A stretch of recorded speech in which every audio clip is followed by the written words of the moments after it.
चक्कर येणे हे एक फक्त लक्षण आहे, परंतु त्याची उपेक्षा न ही करण्यायोग्य आहे. परंतु चक्कर हे आपल्याला कोणत्या कारणामुळे येत असतात आणि त्यावर आपण घरगुती उपाय कोणते करू शकतो किंवा कधी-कधी आपल्याला इमर्जन्सीमध्ये डॉक्टरांकडे पर्यंत पोहोचायला टाईम लागत असतो, तर अशा वेळी आपण घरगुती उपाय कोणते करू शकतो हे आपल्याला माहीत असणे आवश्यक असते. तर त्यावर उपाययोजना करण्याच्या आधी आपल्याला त्याचे नेमके कारण काय आहे हे जाणून घेणे खूप महत्त्वाचे असते.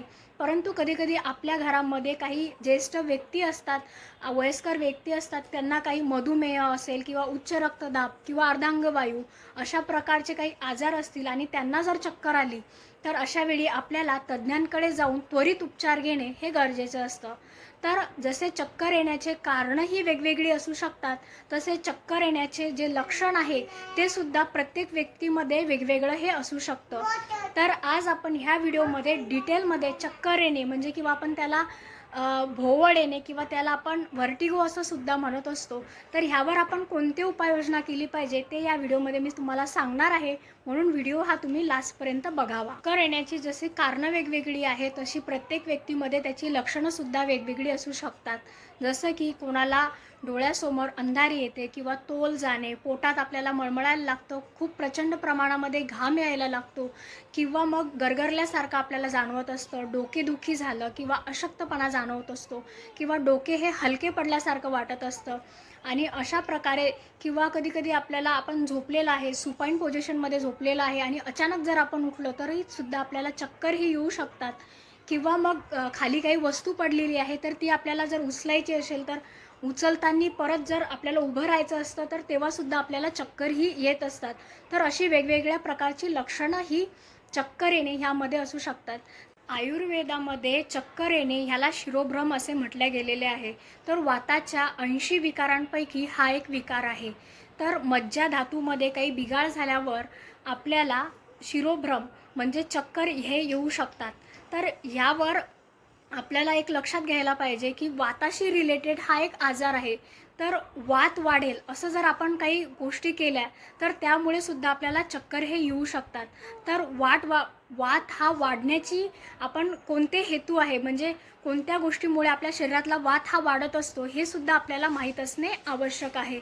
तर ह्यामध्ये खूप जास्त मोठ्याने बोलणे, मोठ्या स्वरामध्ये बोलणे किंवा रात्री जागरण करणे, तसेच खूप वेळ रडणे किंवा शोक करणे, त्याला खूप गार असा वारा लागणे, कडक उपवास करणे, उपाशी राहणे, नैसर्गिक वेग जे असतात त्यांना अडवून ठेवणे, म्हणजे मोशनला जायचं असेल किंवा वॉशरूमला जायचं असेल.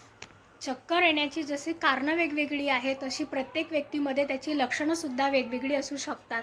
जसं की कोणाला डोळ्यासमोर अंधारी येते किंवा तोल जाणे, पोटात आपल्याला मळमळायला लागतं, खूप प्रचंड प्रमाणामध्ये घाम यायला लागतो किंवा मग गरगरल्यासारखं आपल्याला जाणवत असतं, डोकेदुखी झालं किंवा अशक्तपणा जाणवत असतो किंवा डोके हे हलके पडल्यासारखं वाटत असतं. आणि अशा प्रकारे किंवा कधीकधी आपल्याला आपण झोपलेलं आहे, सुपाईन पोझिशनमध्ये झोपलेलं आहे आणि अचानक जर आपण उठलो तरी सुद्धा आपल्याला चक्करही येऊ शकतात. किंवा मग खाली काही वस्तू पडलेली आहे, तर ती आपल्याला जर उचलायची असेल, तर उचलताना परत जर आपल्याला उभं राहायचं असतं, तर तेव्हासुद्धा आपल्याला चक्करही येत असतात.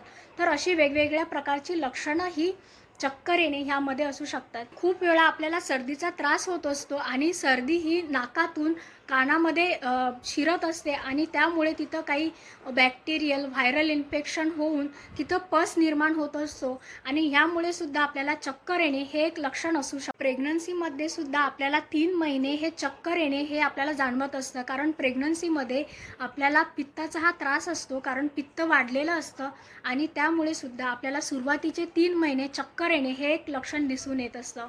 कधीकधी हाय BP किंवा लो BPच्या पेशंटमध्ये सुद्धा चक्कर येणे हे एक लक्षण दिसून येतं.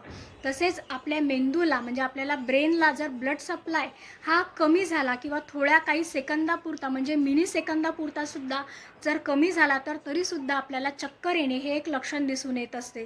तसेच नर्वस सिस्टीम जे आहे, तर हिचं जे फंक्शन आहे ते जर थोडं कमी झालं तरीसुद्धा आपल्याला चक्कर येणे हे लक्षण दिसून येतं. आपल्याला सडनली जर हाय ग्रेड फीवर आला, तर ह्यामध्ये सुद्धा चक्कर येणे हे एक लक्षण असते किंवा अंमली पदार्थ किंवा जे ड्रग्स असतात त्यामुळे सुद्धा असू शकतो किंवा काही औषधं असतात, मेडिसिन असतात, तर त्यांचे साईड इफेक्ट म्हणून सुद्धा आपल्याला चक्कर येणे हे एक लक्षण असतं. पुरेशी शुद्ध हवा जर नाही मिळाली तरीसुद्धा आपल्या ब्रेनला व्यवस्थित रक्तपुरवठा होत नाही आणि अशामुळे सुद्धा आपल्याला चक्कर हे येऊ शकतात. आणि काही काही लोकांना ब्लड बघितल्यावर, रक्त बघितल्यावर सुद्धा चक्कर हे येऊ शकतात किंवा काही भीती असेल किंवा काही शॉक असेल तर त्यामुळे सुद्धा आपल्याला चक्कर हे येऊ शकतात किंवा ट्रॅव्हलिंगमध्ये सुद्धा आपल्याला चक्कर येणे हा त्रास होऊ शकतो.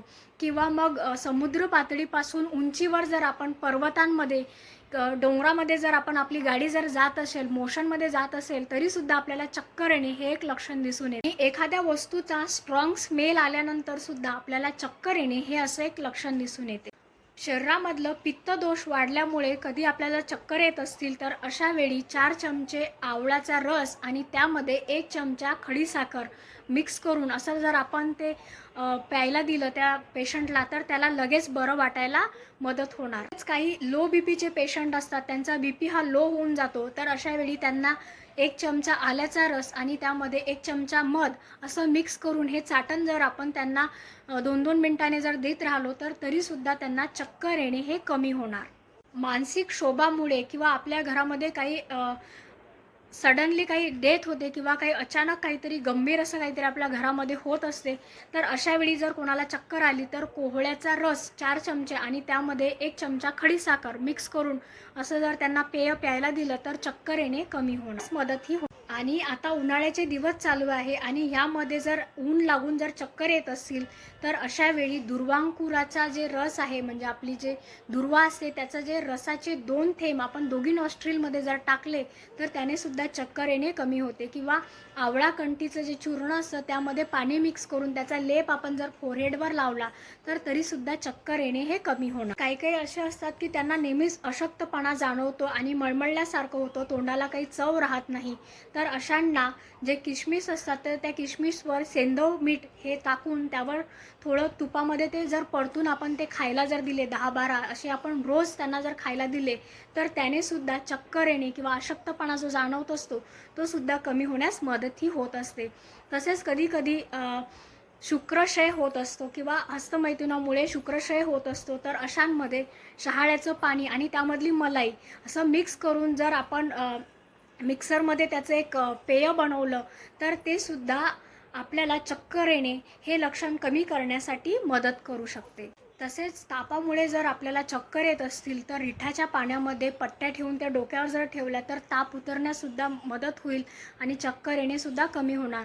तसंच त्यावर योग्य तो उपचार करणेसुद्धा गरजेचं असते. डोक्यात ही सर्दी साचून आणि त्यामुळे जर आपल्याला डोकोदुखी आणि चक्कर आल्यासारखं जर जाणवत असेल तर जे सुंठीचं चूर्ण असतं तर आपण तपकीर कशी ओढतो त्याप्रमाणे जर ती आपण ओढली सुंठ चूर्ण तर तरीसुद्धा आपले चक्कर कमी होण्यासही मदत होते. तसेच रक्तातील साखर ही जर कमी झाली असेल तर मीठ साखर पाणी देणे याने सुद्धा चक्कर हे पटकन कमी होण्यास मदतही होते. भूक लागलेली आहे आणि बराच वेळ आपण उपाशी आहे आणि चक्कर येत आहे, जर असं होत असेल तर साडीच्या लाह्या त्यामध्ये दूध आणि साखर मिक्स करून जर आपण त्या खाल्ल्या तर लगेच आपल्याला बरं वाटायला लागेल आणि चक्कर हे कमी होतील. विरळ हवेच्या उंच ठिकाणी जाताना सुद्धा आपल्याला कधी कधी चक्कर हे जाणवत असतात, तर ट्रॅव्हलिंगमध्ये जर आपण एका कॉटनच्या रुमालामध्ये सुती कापडामध्ये जर आपण कापूर, वेलची, वेखंड आणि ओवा तर ह्याची जर अशी पुरचुंडी बनवून जर आपण त्याचा वास घेत राहिलो अधूनमधून तरीसुद्धा आपल्याला चक्कर प्रतिबंध करण्यास हे मदत होऊ शकते. चक्कर येण्यावर आपण साधे सरळ उपाय घरगुती करू शकतो, परंतु कधीकधी ह्या उपायांचा आपल्याला उपयोगही होतो आणि कधीकधी उपयोग होत नाही किंवा आपल्या घरामध्ये काही हिस्ट्री असते, गंभीर आजारांची हिस्ट्री असते आणि त्याचबरोबर काही वेगळे लक्षणसुद्धा असू शकतात. तर अशा वेळी तज्ज्ञांची आपल्याला मदत घेणे आवश्यक असते किंवा काही ब्लड टेस्ट असतात त्या करून घेणेसुद्धा आवश्यक असते, जसे की MRI असेल किंवा एक्सरे असेल किंवा आणखी CT स्कॅन असेल, तर या गोष्टींची सुद्धा आपल्याला आवश्यकता पडू शकते. म्हणून मी जे उपाय सांगितले आहे ते तुम्ही करून बघा आणि ह्याने सुद्धा तुम्हाला फरक मिळत नसेल, रिलीफ होत नसेल तर डॉक्टरांकडे जाऊन योग्य तो उपचार करून घेणे हे आवश्यक असते. तर तुम्हाला मित्रांनो माझा व्हिडिओ कसा वाटला ते कमेंट बॉक्समध्ये मला नक्की सांगा आणि चॅनलला सबस्क्राईब केलं नसेल तर जरूर सबस्क्राईब करा. धन्यवाद.